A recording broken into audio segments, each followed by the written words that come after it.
August, Deleth August Arkham House, and the Cthulhu Mythos. This is the first of the month. Will be an audio recreation of the first edition of The Outsider and Others. The first glimpse the public gets of HP Lovecraft's skill as a writer of horror.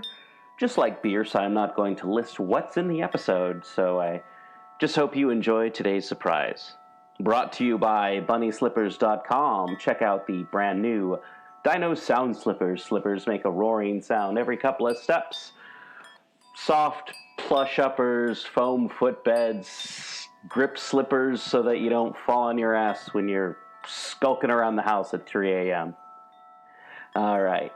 And let's see, what else do we have? We also have, check out Dave's Corner of the Universe every last Tuesday of the month, part of our monthly Cthulhu Mythos and other weirdness episodes, or go to his blog at davescorneroftheuniverse.wordpress.com. And yeah, I have to say, check out Dave's Corner of the Universe, all kinds of fun stuff. If you like role-playing games, he just recently made stats for Ambrose Bierce, part of last month's Ambrose Bierce month. So yeah, check that out. And also help support the show by buying a shirt, pgttcm.threadless.com.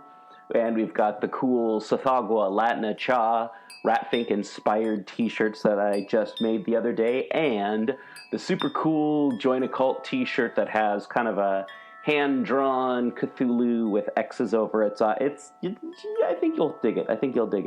Anyway, so also check out the show's merch table at pgttcm.com. I think it's just labeled shop. Or by donating a few dollars to paypal.me/pgttcm. Special thanks to all of our guests later this month. And check out whatever they've got going on. If you want to be on PGTTCM or Black Clock Audio due to your profession, or hobbies in academics, arts, or literature pertaining to gothic horror, cosmic horror, weird fiction, or anything that we cover on the show, go to pgttcm.com/contact and talk to me about stuff. Black Clock Audio Tales is a daily podcast that reads you a story, either a chapter, a novel, or a whole short story.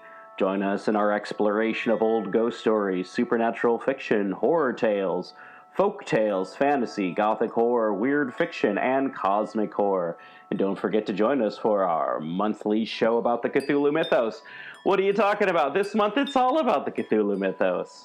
And Arkham House Publications and August Deleth. Look for our podcast wherever you find your podcasts. We suggest Podbean or Apple Podcasts. And hey, if you're one of our regular listeners who's not a big Cthulhu Mythos fan, you probably know someone who talks about that Cthulhu guy all the time. And hey, tell them about this month. Or hey, if you've got friends who you want to know more about the Cthulhu Mythos, pass this month on to them, and it's going to be a lot of really good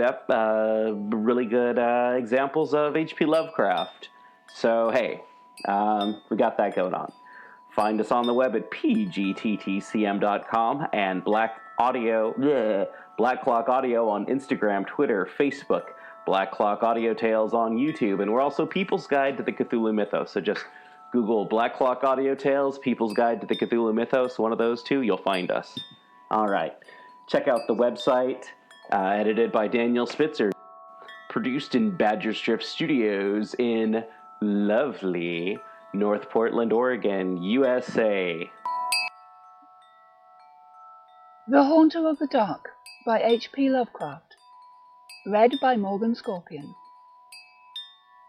I have seen the dark universe yawning, where the black planets roll without aim, where they roll in their horror unheeded, without knowledge or luster or name. Cautious investigators will hesitate to challenge the common belief that Robert Blake was killed by lightning, or by some profound nervous shock derived from an electrical discharge. It is true that the window he faced was unbroken, but nature has shown herself capable of many freakish performances. The expression on his face may easily have arisen from some obscure muscular source unrelated to anything he saw, while the entries in his diary are clearly the result of a fantastic imagination aroused by certain local superstitions, and by certain old matters he had uncovered. As for the anomalous conditions at the deserted church of Federal Hill, the shrewd analyst is not slow in attributing them to some charlatanry, conscious or unconscious, with at least some of which Blake was secretly connected. For after all, the victim was a writer and painter wholly devoted to the field of myth, dream, terror, and superstition, and avid in his quest for scenes and affects of a bizarre, spectral sort. His earlier stay in the city, a visit to a strange old man as deeply given to occult and forbidden lore as he, had ended amidst death and flame, and it must have been some morbid instinct which drew him back from his home in Milwaukee.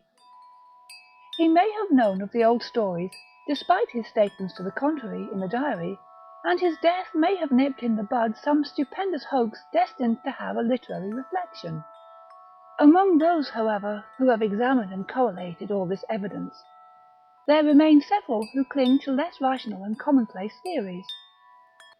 They are inclined to take much of Blake's diary at its face value, and point significantly to certain facts such as the undoubted genuineness of the old church record, the verified existence of the disliked and unorthodox Starry Wisdom sect prior to 1877, the recorded disappearance of an inquisitive reporter named Edwin M. Lillibridge in 1893, and above all, the look of monstrous, transfiguring fear on the face of the young writer when he died. It was one of those believers who, moved to fanatical extremes, threw into the bay the curiously angled stone and its strangely adorned metal box found in the old church steeple, the black, windowless steeple, and not the tower where Blake's diary said those things originally were. Though widely censured both officially and unofficially, this man, a reputable physician with a taste for odd folklore, averred that he had rid the earth of something too dangerous to rest upon it. Between these two schools of opinion the reader must judge for himself. The papers have given the tangible details from a sceptical angle, leaving for others the drawing of the picture as Robert Blake saw it, or thought he saw it, or pretended to see it. Now studying the diary closely, dispassionately, and at leisure, let us summarise the dark chain of events from the expressed point of view of their chief actor. Young Blake returned to Providence in the winter of 1934 and 1935, taking the upper floor of a venerable dwelling in a grassy court off College Street, on the crest of the great eastward hill near the Brown University campus, and behind the marble John Hay Library. It was a cosy and fascinating place, in a little garden oasis of village-like antiquity, where huge, friendly cats sunned themselves atop a convenient shed. The square Georgian house had a monitor roof, classic doorway with fan carving, small paned windows, and all the other earmarks of early 19th century workmanship. Inside were 6 panelled doors, wide floorboards, a curving colonial staircase, white Adam period mantels, and a rear set of rooms 3 steps below the general level. Blake's study, a large southwest chamber, overlooked the front garden on one side, while its west windows, before one of which he had his desk, faced off from the brow of the hill and commanded a splendid view of the lower town's outspread roofs and of the mystical sunsets that flamed behind them. On the far horizon were the open countryside's purple slopes. Against these, some 2 miles away, rose the spectral hump of Federal Hill, bristling with huddled roofs and steeples whose remote outlines wavered mysteriously, taking fantastic forms as the smoke of the city swirled up and enmeshed them. Blake had a curious sense that he was looking upon some unknown, ethereal world which might or might not vanish in dream if ever he tried to seek it out and enter it in person. Having sent home for most of his books, Blake bought some antique furniture suitable for his quarters and settled down to write and paint, living alone and attending to the simple housework himself. His studio was in a north attic room, where the panes of the monitor roof furnished admirable lighting. During that first winter he produced 5 of his best-known short stories: The Burrower Beneath, The Stairs in the Crypt, Shagai, In the Vale of Pnath, and The Feaster from the Stars, and painted 7 canvases, studies of nameless, unhuman monsters, and profoundly alien, non-terrestrial landscapes. At sunset, he would often sit at his desk and gaze dreamily off at the outspread west, the dark towers of Memorial Hill just below, the Georgian courthouse belfry, the lofty pinnacles of the downtown section, and that shimmering spire-crowned mound in the distance, whose unknown streets and labyrinthine gables so potently provoked his fancy. From his few local acquaintances he learnt that the far-off slope was a vast Italian quarter, though most of the houses were remnant of older Yankee and Irish days. Now and then he would train his field-glasses on that spectral, unreachable world beyond the curling smoke, picking out individual roofs and chimneys and steeples, and speculating upon the bizarre and curious mysteries they might house. Even with optical aid, Federal Hill seemed somehow alien, half fabulous, and linked to the unreal, intangible marvels of Blake's own tales and pictures. The feeling would persist long after the hill had faded into the violet, lamp-starred twilight, and the courthouse floodlights and the red industrial trust beacon had blazed up to make the night grotesque. Of all the distant objects on Federal Hill, a certain huge, dark church most fascinated Blake. It stood out with a special distinctness at certain hours of the day, and at sunset the great tower and tapering steeple loomed blackly against the flaming sky. It seemed to rest on especially high ground, for the grimy façade and the obliquely seen north side with sloping roof and the tops of great pointed windows rose boldly above the tangle of surrounding ridgepoles and chimney-pots. Peculiarly grim and austere, it appeared to be built of stone, stained and weathered with the smoke and storms of a century and more. The style, so far as the glass could show, was that earliest experimental form of Gothic revival which preceded the stately Upjohn period, and held over some of the outlines and proportions of the Georgian age. Perhaps it was reared around 1810 or 1815. As months passed, Blake watched the far-off, forbidding structure with an oddly mounting interest. Since the vast windows were never lighted, he knew that it must be vacant. The longer he watched, the more his imagination worked, till at length he began to fancy curious things. He believed that a vague, singular aura of desolation hovered over the place, so that even the pigeons and swallows shunned its smoky eaves. Around other towers and belfries his glass would reveal great flocks of birds, but here they never rested. At least that is what he thought and set down in his diary.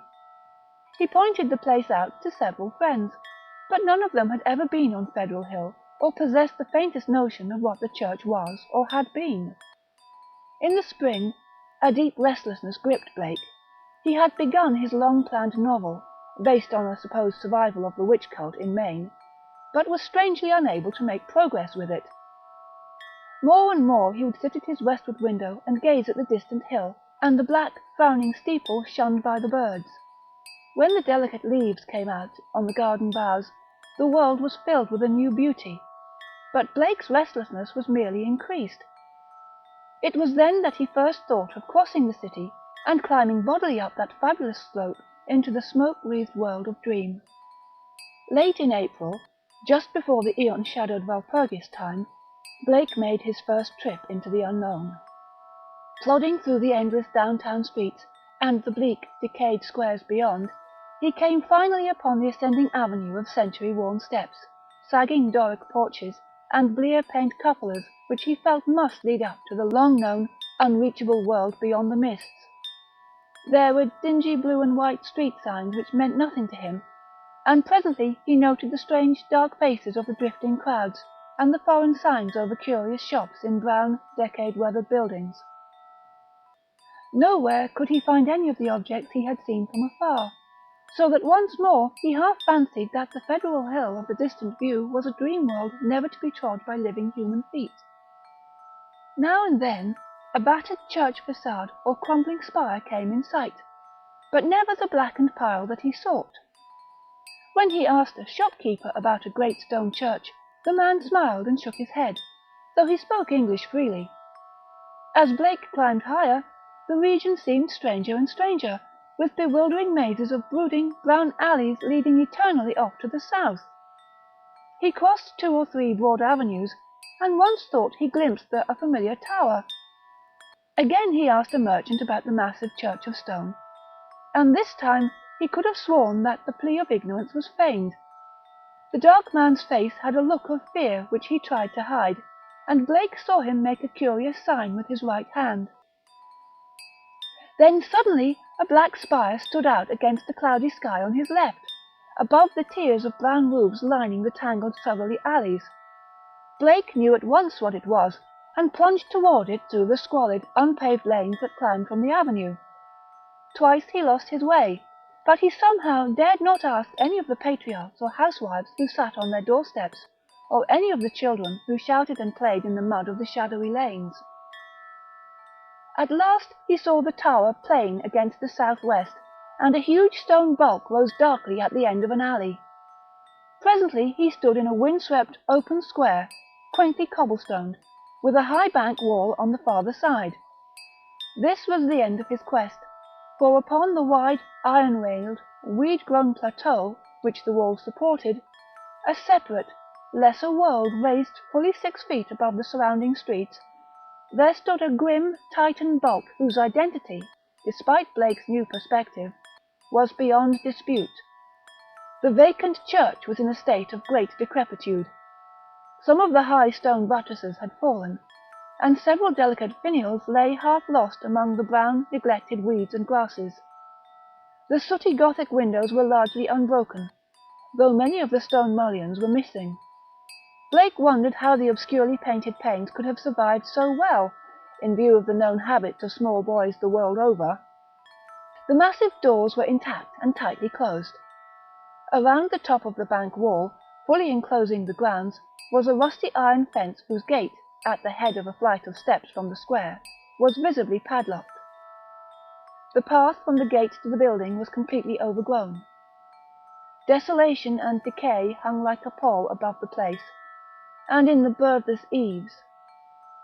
Desolation and decay hung like a pall above the place, and in the birdless eaves and black, ivyless walls, Blake felt a touch of the dimly sinister beyond his power to define.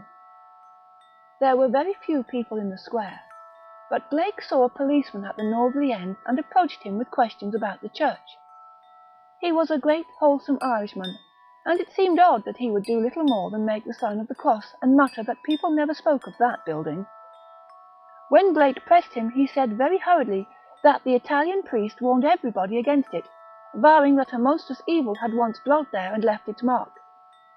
He himself had heard dark whispers of it from his father, who recalled certain sounds and rumours from his boyhood. There had been a bad sect there in the old days, an outlaw sect that called up awful things from some unknown gulf of night. It had taken a good priest to exorcise what had come, though there did be those who said that merely the light could do it. If Father O'Malley were alive, there would be many a thing he could tell. But now there was nothing to do but let it alone. It hurt nobody now, and those that owned it were dead or far away. They had run away like rats after the threatening talk in '77, when people began to mind the way folks vanished now and then in the neighbourhood. Some day the city would step in and take the property back for lack of heirs, but little good would come of anybody's touching it. Better it be left alone for the years to topple, lest things be stirred that ought to rest forever in their black abyss. After the policeman had gone, Blake stood staring at the sullen steepled pile. It excited him to find that the structure seemed as sinister to others as to him, and he wondered what grain of truth might lie behind the old tales the Bluecoat had repeated. Probably they were mere legends evoked by the evil look of the place. But even so, they were like a strange coming to life of one of his own stories. The afternoon sun came out from behind dispersing clouds, but seemed unable to light up the stained, sooty walls of the old temple that towered on its high plateau. It was odd that the green of spring had not touched the brown, withered growths in the raised, iron-fenced yard. Blake found himself edging nearer the raised area, and examining the blank wall and rusted fence for possible avenues of ingress. There was a terrible lure about the blackened fane which was not to be resisted. The fence had no opening near the steps, but round on the north side were some missing bars. He could go up the steps and walk round on the narrow coping outside the fence till he came to the gap. If the people feared the place so wildly, he would encounter no interference. He was on the embankment and almost inside the fence before anyone noticed him. Then, looking down, he saw the few people in the square edging away and making the same sign with their right hands that the shopkeeper in the avenue had made. Several windows were slammed down, and a fat woman darted into the street and pulled some small children inside a rickety, unpainted house. The gap in the fence was very easy to pass through, and before long Blake found himself wading amidst the rotting, tangled growths of a deserted yard. Here and there, the worn stump of a headstone told him that there had once been burials in the field, but that, he saw, must have been very long ago. The sheer bulk of the church was oppressive now that he was close to it, but he conquered his mood and approached to try the 3 great doors in the façade. All were securely locked, so he began a circuit of the Cyclopean building in quest of some minor and more penetrable opening. Even then he could not be sure that he wished to enter that haunt of desertion and shadow, yet the pull of its strangeness dragged him on automatically. A yawning and unprotected cellar window in the rear furnished the needed aperture. Peering in, Blake saw a subterranean gulf of cobwebs and dust, faintly lit by the western sun's filtered rays. Debris, old barrels and ruined boxes and furniture of numerous sorts met his eye, though over everything lay a shroud of dust which softened all sharp outlines. The rusted remains of a hot air furnace showed that the building had been used and kept in shape as late as mid-Victorian times. Acting almost without conscious initiative, Blake crawled through the window and let himself down to the dust-carpeted and debris-strewn concrete floor. The vaulted cellar was a vast one, without partitions, and in a corner far to the right, amid dense shadows, he saw a black archway evidently leading upstairs. He felt a peculiar sense of oppression at being actually within the great spectral building, but kept it in check as he cautiously scouted about, finding a still intact barrel amid the dust, and rolling it over to the open window to provide for his exit. Then, bracing himself, he crossed the wide, cobweb-festooned space toward the arch. Half choked with the omnipresent dust, and covered with ghostly gossamer fibres, he reached and began to climb the worn stone steps which rose into the darkness. He had no light, but groped carefully with his hands. After a sharp turn he felt a closed door ahead, and a little fumbling revealed its ancient latch. It opened inward, and beyond it he saw a dimly illumined corridor, lined with worm-eaten panelling.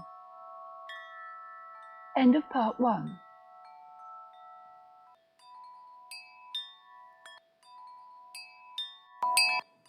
Hey everyone, thank you again for listening to the show. We're not done. We've got more Lovecraft coming up, but just a reminder to rate, review, and subscribe if you're enjoying the show. If you have any suggestions, you can contact me on Facebook at People's Guide to the Cthulhu Mythos and Black Clock Audio Tales. So yeah, if you have any suggestions, anything you want to hear on the show, you want to read something, you want to be a guest on the show, hey, are you in Portland and want to be a guest on Welcome to Portland? Sit in the basement and drink beer and eat charcuterie and talk about yourself? Hey, I'm down for it. Go to pgttcm.com and check out Welcome to Portland. All right, back to the show. The Whisperer in Darkness by HP Lovecraft. Read by Morgan Scorpion. Part 3. Toward the end of June, the phonograph record came, shipped from Brattleboro, since Akeley was unwilling to trust conditions on the branch line north of there. He had begun to feel an increased sense of espionage, aggravated by the loss of some of our letters, and said much about the insidious deeds of certain men whom he considered tools and agents of the hidden beings. Most of all he suspected the surly farmer, Walter Brown, who lived alone on a run-down hillside place near the deep woods, and who was often seen loafing around corners in Brattleborough, Bellows Falls, Newfane, and South Londonderry in the most inexplicable and seemingly unmotivated way. Brown's voice, he felt convinced, was one of those he had overheard on a certain occasion in a very terrible conversation, and he had once found a footprint or claw-print near Brown's house which might possess the most ominous significance. It had been curiously near some of Brown's own footprints that faced toward it. So the record was shipped from Brattleborough, whither Akeley drove in his Ford car along the lonely Vermont back roads. He confessed in an accompanying note that he was beginning to be afraid of those roads, and that he would not even go into Townsend for supplies now except in broad daylight. It did not pay, he repeated again and again, to know too much unless one were very remote from those silent and problematical hills. He would be going to California pretty soon to live with his son, though it was hard to leave a place where all one's memories and ancestral feelings centred. Before trying the record on the commercial machine which I borrowed from the college administration building, I carefully went over all the explanatory matter in Akeley's various letters. This record, he said, was obtained about 1 a.m. on the 1st of May, 1915, near the closed mouth of a cave where the wooded west slope of Dark Mountain rises out of Lee's Swamp. The place had always been unusually plagued with strange voices, this being the reason he had brought the phonograph, dictaphone, and blank in expectation of results. Former experience had told him that May Eve, the hideous Sabbath night of underground European legend, would probably be more fruitful than any other date, and he was not disappointed. It was noteworthy, though, that he never again heard voices at that particular spot. Unlike most of the overheard forest voices, the substance of the record was quasi-ritualistic, and included one palpably human voice, which Akeley had never been able to place. It was not Brown's, but seemed to be that of a man of greater cultivation. The second voice, however, was the real crux of the thing, for this was the accursed buzzing, which had no likeness to humanity despite the human words which it uttered in good English grammar and a scholarly accent. The recording phonograph and dictaphone had not worked uniformly well, and had of course been at a great disadvantage because of the remote and muffled nature of the overheard ritual, so that the actual speech secured was very fragmentary. Akeley had given me a transcript of what he believed the spoken words to be, and I glanced through this again as I prepared the machine for action. The text was darkly mysterious rather than openly horrible, though a knowledge of its origin and manner of gathering gave it all the associative horror which any words could well possess. I will present it here in full as I remember it, and I am fairly confident that I know it correctly by heart, not only from reading the transcript, but from playing the record itself over and over again. It is not a thing which one might readily forget. Indistinguishable sounds. A cultivated male human voice. Is the Lord of the Woods, even to, and the gifts of the men of Leng. So from the wells of night to the gulfs of space, and from the gulfs of space to the wells of night, ever the praises of great Cthulhu, of Tsathoggua, and of him who is not to be named, ever their praises, and abundance to the black goat of the woods. Ya Shub-Niggurath, the goat with 1,000 young. A buzzing imitation of human speech. Ya Shub-Niggurath, the black goat of the woods with 1,000 young. Human voice.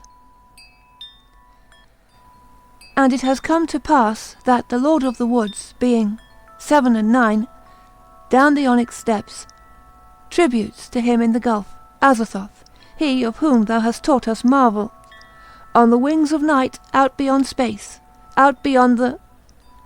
to that whereof Yugoth is the youngest child, rolling alone in black ether at the rim. Buzzing voice. Go out among men, and find the ways thereof, that he in the gulf may know. To Nyarlathotep, mighty messenger, must all things be told. And he shall put on the semblance of men, the waxen mask and the robe that hides, and come down from the world of 7 suns to mock. Human voice. Nyarlathotep, great messenger. Nyarlathotep, great messenger, bringer of strange joy to Yuggoth through the void, father of the million favoured ones, stalker among... Speech cut off by end of record. Such were the words for which I was to listen when I started the phonograph. It was with a trace of genuine dread and reluctance that I pressed the lever and heard the preliminary scratching of the sapphire point, and I was glad that the first faint, fragmentary words were in a human voice, a mellow, educated voice which seemed vaguely Bostonian in accent, and which was certainly not that of any native of the Vermont hills. As I listened to the tantalizingly feeble rendering, I seemed to find the speech identical with Akeley's carefully prepared transcript. On it chanted, in that mellow Bostonian voice, "Yah Shub-Niggurath, the goat with 1,000 young." And then I heard the other voice. To this hour I shudder retrospectively when I think of how it struck me, prepared though I was by Akeley's accounts. Those to whom I have since described the record profess to find nothing but cheap imposture or madness in it. But could they have the accursed thing itself, or read the bulk of Akeley's correspondence, especially that terrible and encyclopedic second letter, I know they would think differently. It is, after all, a tremendous pity that I did not disobey Akeley and play the record for others. A tremendous pity, too, that all of his letters were lost. To me, with my first-hand impression of the actual sounds, and with my knowledge of the background and surrounding circumstances, the voice was a monstrous thing. It swiftly followed the human voice in ritualistic response, but in my imagination it was a morbid echo, winging its way across unimaginable abysses from unimaginable outer hells. It is more than 2 years now since I last ran off that blasphemous waxen cylinder, but at this moment, and at all other moments, I can still hear that feeble, fiendish buzzing as it reached me for the first time. Yah Shub-Niggurath, the black goat of the woods with 1,000 young. But though the voice is always in my ears, I have not even yet been able to analyse it well enough for a graphic description. It was like the drone of some loathsome, gigantic insect, ponderously shaped into the articulate speech of an alien species, and I am perfectly certain that the organs producing it can have no resemblance to the vocal organs of man, or indeed to those of any of the mammalia. There were singularities in timbre, range, and overtones which placed this phenomenon wholly outside the sphere of humanity and earth life. Its sudden advent that first time almost stunned me, and I heard the rest of the record through in a sort of abstracted daze. When the longer passage of buzzing came, there was a sharp intensification of that feeling of blasphemous infinity which had struck me during the shorter and earlier passage. At last the record ended abruptly, during an unusually clear speech of the human and Bostonian voice. But I sat stupidly staring long after the machine had automatically stopped. I hardly need say that I gave that shocking record many another playing, and that I made exhaustive attempts at analysis and comment in comparing notes with Akeley. It would be both useless and disturbing to repeat here all that we concluded, but I may hint that we agreed in believing we had secured a clue to the source of some of the most repulsive primordial customs in the cryptic elder religions of mankind. It seemed plain to us also that there were ancient and elaborate alliances between the hidden outer creatures and certain members of the human race. How extensive these alliances were, and how their state today might compare with their state in earlier ages, we had no means of guessing. Yet at best there was room for a limitless amount of horrified speculation. There seemed to be an awful, immemorial linkage in several definite stages betwixt man and nameless infinity. The blasphemies which appeared on earth, it was hinted, came from the dark planet Yuggoth, at the rim of the solar system, but this was itself merely the populous outpost of a frightful interstellar race whose ultimate source must lie far outside even the Einsteinian space-time continuum, or greatest known cosmos. Meanwhile, we continued to discuss the Black Stone and the best way of getting it to Arkham, Akeley deeming it inadvisable to have me visit him at the scene of his nightmare studies. For some reason or other, Akeley was afraid to trust the thing to any ordinary or expected transportation route. His final idea was to take it across country to Bellows Falls, and ship it on the Boston and Maine system through Keene and Wichenden and Fitchburg, even though this would necessitate his driving along somewhat lonelier and more forest-traversing hill roads than the main highway to Brattleborough. He said he had noticed a man around the express office at Brattleborough when he had sent the phonograph record, whose actions and expression had been far from reassuring. This man had seemed too anxious to talk with the clerks, and had taken the train on which the record was shipped. Akeley confessed that he had not felt strictly at ease about that record until he heard from me of its safe receipt. About this time, the second week in July, another letter of mine went astray, as I learned through an anxious communication from Akeley. After that, he told me to address him no more at Townsend, but to send all mail in care of the general delivery at Brattleborough, whither he would make frequent trips either in his car or on the motor coach line which had lately replaced passenger service on the lagging branch railway. I could see that he was getting more and more anxious, for he went into much detail about the increased barking of the dogs on moonless nights, and about the fresh claw prints he sometimes found in the road and in the mud at the back of his farmyard when morning came. Once he told me about a veritable army of prints drawn up in a line facing an equally thick and resolute line of dog tracks, and sent a loathsomely disturbing Kodak picture to prove it. That was after a night on which the dogs had outdone themselves in barking and howling. On the morning of Wednesday, July 18, I received a telegram from Bellows Falls, in which Akeley said he was expressing the Blackstone over the B&M on train number 5508, leaving Bellows Falls at 12:15 p.m. Standard Time, and due at the North Station in Boston at 4:12 p.m. It ought, I calculated, to get up to Arkham at least by the next noon, and accordingly I stayed in all Thursday morning to receive it. But noon came and went without its advent, and when I telephoned down to the express office I was informed that no shipment for me had arrived. My next act, performed amidst a growing alarm, was to give a long-distance call to the express agent at the Boston North Station, and I was scarcely surprised to learn that my consignment had not appeared. Train number 5508 had pulled in only 35 minutes late on the day before, but had contained no box addressed to me. The agent promised, however, to institute a searching inquiry, and I ended the day by sending Akeley a night letter outlining the situation. With commendable promptness, a report came from the Boston office on the following afternoon, the agent telephoning as soon as he learned the facts. It seemed that the railway express clerk on number 5508 had been able to recall an incident which might have much bearing on my loss. An argument with a very curious-voiced man, lean, sandy and rustic-looking, when the train was waiting at Keene, N.H., shortly after 1 o'clock Standard Time. The man, he said, was greatly excited about a heavy box which he claimed to expect, but which was neither on the train nor entered on the company's books. He had given the name of Stanley Adams, and had had such a queerly thick, droning voice that it made the clerk abnormally dizzy and sleepy to listen to him.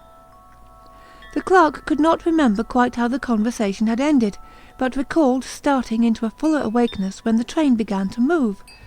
The Boston agent added that this clerk was a young man of wholly unquestioned veracity and reliability, of known antecedents, and long with the company. That evening I went to Boston to interview the clerk in person, having obtained his name and address from the office. He was a frank, prepossessing fellow, but I saw that he could add nothing to his original account. Oddly, he was scarcely sure that he could even recognise the strange inquirer again. Realising that he had no more to tell, I returned to Arkham and sat up till morning writing letters to Akeley, to the express company, and to the police department and station agent in Keene. I felt that the strange-voiced man, who had so queerly affected the clerk, must have a pivotal place in the ominous business, and hoped that Keene station employees and telegraph office records might tell something about him, and about how he happened to make his inquiry, when and where he did. I must admit, however, that all my investigations came to nothing. The queer-voiced man had indeed been noticed around the Keene station in the early afternoon of July 18, and one lounger seemed to couple him vaguely with a heavy box, but he was altogether unknown, and had not been seen before or since. He had not visited the telegraph office, or received any message so far as could be learned, nor had any message which might justly be considered a notice of the Blackstone's presence on number 5508 come through the office for anyone. Naturally, Akeley joined with me in conducting these inquiries, and even made a personal trip to Keene to question the people around the station. But his attitude toward the matter was more fatalistic than mine. He seemed to find the loss of the box a portentous and menacing fulfilment of inevitable tendencies, and had no real hope at all of its recovery. He spoke of the undoubted telepathic and hypnotic powers of the hill creatures and their agents, and in one letter hinted that he did not believe the stone was on this earth any longer. For my part, I was duly enraged, for I had felt there was at least a chance of learning profound and astonishing things from the odd blurred hieroglyphs. The matter would have rankled bitterly in my mind, had not Akeley's immediately subsequent letters brought up a new phase of the whole horrible hill problem, which at once seized all my attention. 4. The unknown things, Akeley wrote in a script grown pitifully tremulous, had begun to close in on him with a wholly new degree of determination. The nocturnal barking of the dogs, whenever the moon was dim or absent, was hideous now, and there had been attempts to molest him on the lonely roads he had to traverse by day. On the 2nd of August, while bound for the village in his car, he had found a tree trunk laid in his path at a point where the highway ran through a deep patch of woods, while the savage barking of the 2 great dogs he had with him told all too well of the things which must have been lurking near. What would have happened had the dogs not been there he did not dare guess, but he never went out now without at least 2 of his faithful and powerful pack. Other road experiences had occurred on August 5th and 6th, a shot grazing his car on one occasion, and the barking of the dogs telling of unholy woodland presences on the other. On August 15th, I received a frantic letter which disturbed me greatly, and which made me wish Akeley could put aside his lonely reticence and call in the aid of the law. There had been frightful happenings on the night of the 12th to the 13th, bullets flying outside the farmhouse, and 3 of the 12 great dogs being found shot dead in the morning. There were myriads of claw prints in the road, with the human prints of Walter Brown among them. Akeley had started to telephone to Brattleboro for more dogs, but the wire had gone dead before he had a chance to say much. Later he went to Brattleboro in his car, and learned there that linemen had found the main cable neatly cut at a point where it ran through the deserted hills north of Newfane. But he was about to start home with 4 fine new dogs, and several cases of ammunition for his big game repeating rifle. The letter was written at the post office in Brattleboro, and came through to me without delay. My attitude toward the matter was by this time quickly slipping from a scientific to an alarmedly personal one. I was afraid for Akeley in his remote lonely farmhouse, and half afraid for myself because of my now definite connection with the strange hill problem. The thing was reaching out so. Would it suck me in and engulf me?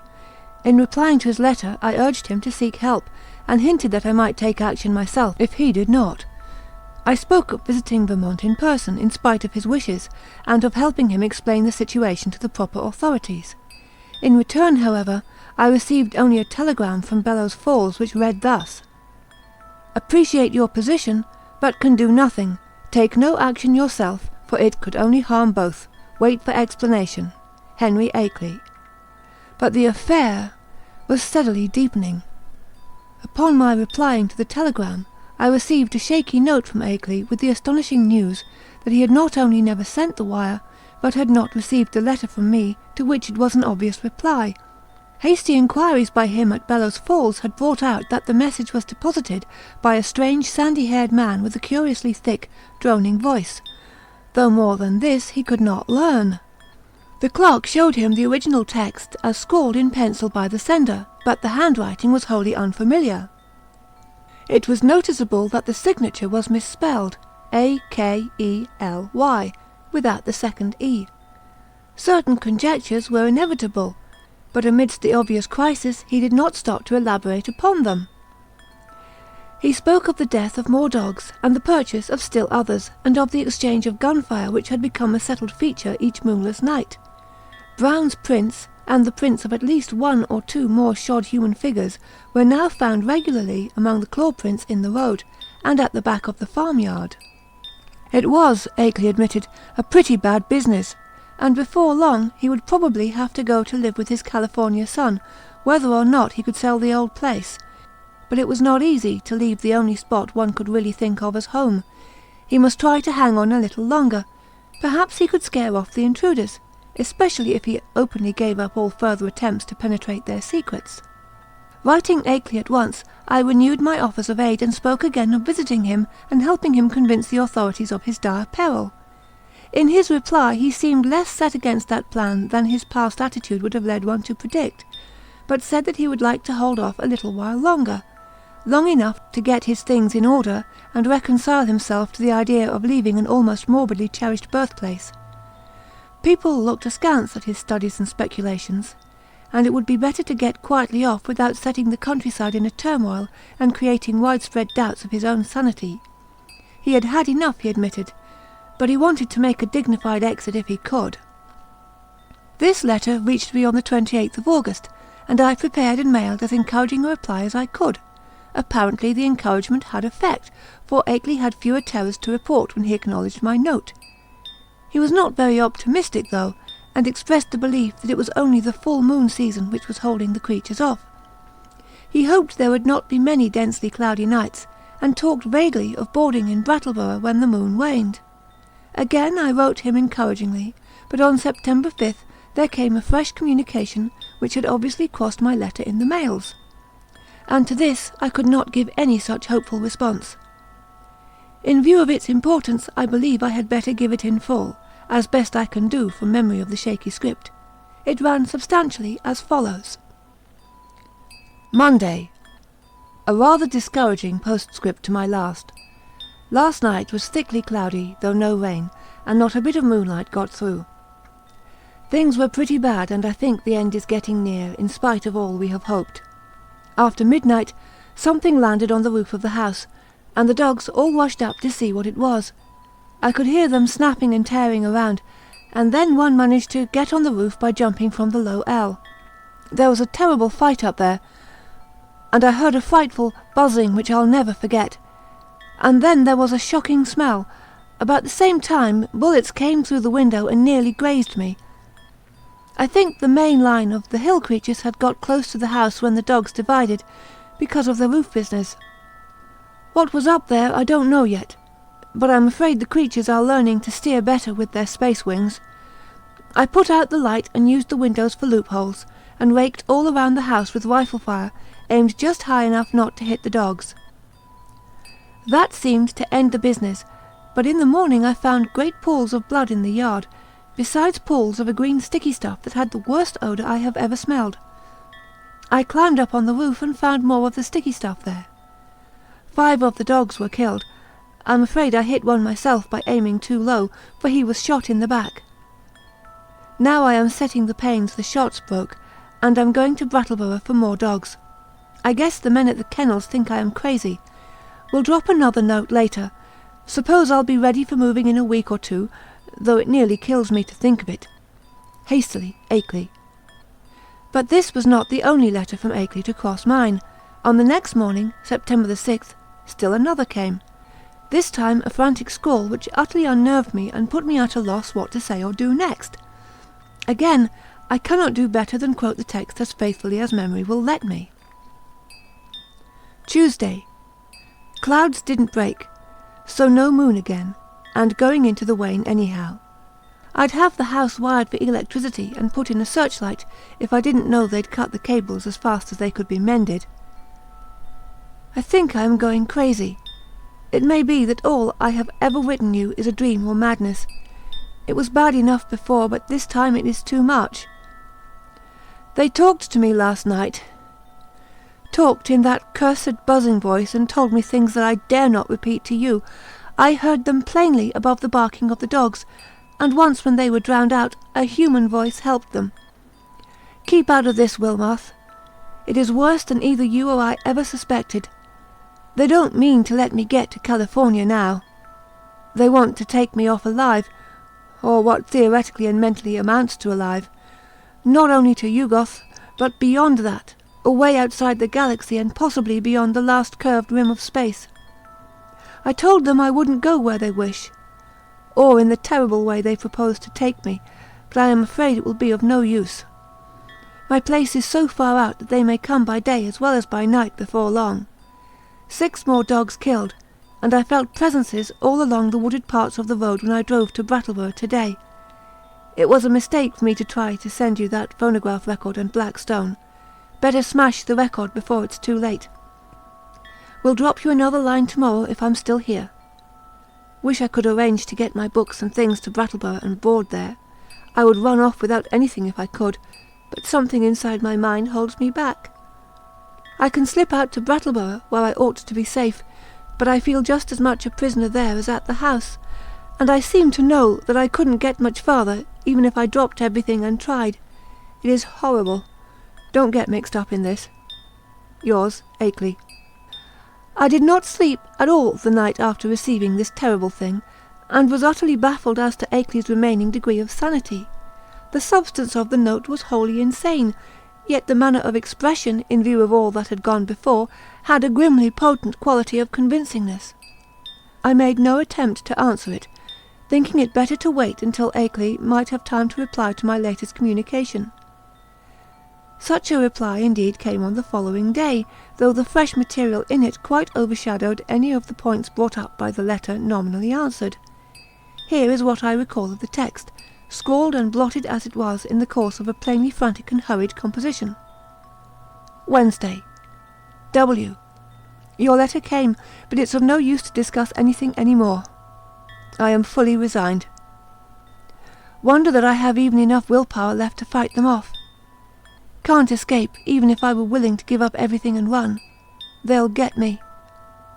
Had a letter from them yesterday. RFD man brought it while I was at Brattleborough. Typed and postmarked Bellows Falls. Tells what they want to do with me.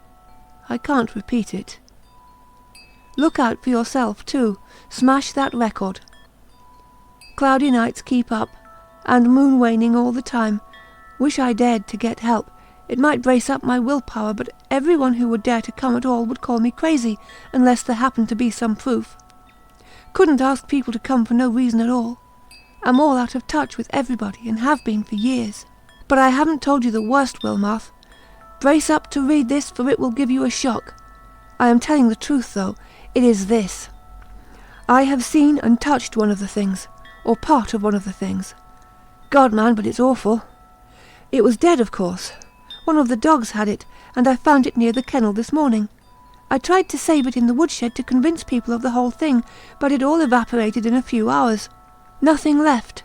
You know, all those things in the rivers were seen only on the first morning after the flood. And here's the worst. I tried to photograph it for you, but when I developed the film there wasn't anything visible except the woodshed. What can the thing have been made of? I saw it and felt it, and they leave footprints. It was surely made of matter, but what kind of matter? The shape can't be described. It was a great crab with a lot of pyramided fleshy rings or knots of thick, ropey stuff covered with feelers where a man's head would be. That green sticky stuff is its blood or juice, and there are more of them due on earth any minute. Walter Brown is missing. Hasn't been seen loafing around any of his usual corners in the villages hereabouts. I must have got him with one of my shots, though the creatures always seem to try to take their dead and wounded away. Got into town this afternoon without any trouble, but I'm afraid they're beginning to hold off because they're sure of me. I'm writing this in Brattleborough Post Office. This may be goodbye. If it is, write my son, George Goodenough Akeley, 176 Pleasant Street, San Diego, California. But don't come up here. Write the boy if you don't hear from me in a week, and watch the papers for news. I'm going to play my last 2 cards now, if I have the willpower left. First, to try poison gas on the things. I've got the right chemicals and have fixed up masks for myself and the dogs. And then if that doesn't work, tell the sheriff. They can lock me in a madhouse if they want to. It'll be better than what the other creatures would do. Perhaps I can get them to pay attention to the prints around the house. They are faint, but I can find them every morning. Suppose, though, police would say I faked them somehow, for they all think I'm a queer character. Must try to have a state policeman spend a night here and see for himself, though it would be just like the creatures to learn about it and hold off that night. They cut my wires whenever I try to telephone in the night. The linemen think it very queer, and may testify for me if they don't go and imagine I cut them myself. I haven't tried to keep them repaired for over a week now. I could get some of the ignorant people to testify for me about the reality of the horrors, but everybody laughs at what they say, and anyway they have shunned my place for so long that they don't know any of the new events. You couldn't get one of those run-down farmers to come within a mile of my house for love or money. The mail carrier hears what they say and jokes me about it. God! If I only dared tell him how real it is! I think I'll try to get him to notice the prints, but he comes in the afternoon, and they're usually about gone by that time. If I kept one by setting a box or pan over it, he'd think surely it was a fake or joke. Wish I hadn't gotten to be such a hermit. So folks don't drop around as they used to.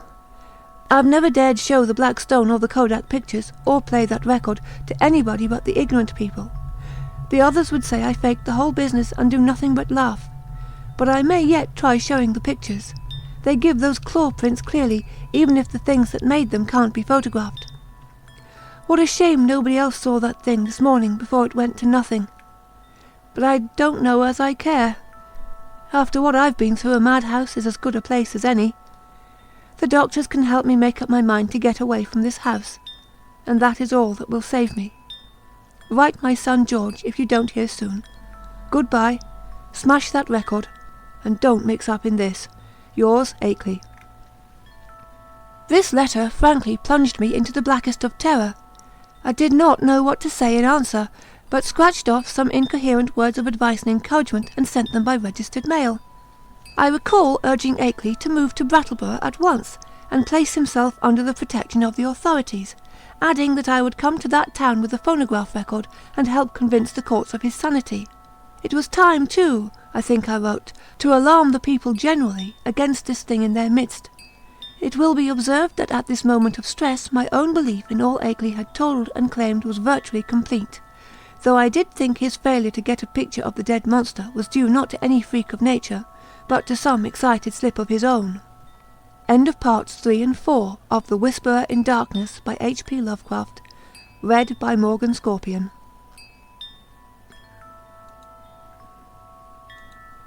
Hey everyone, thank you so much for listening to the whole episode, and I hope you all are having a great day, a great commute, a great whatever you're doing. I hope you make your flights on time. I hope you get to your next destination. I hope you have an awesome day at work. I hope your yard work all gets done.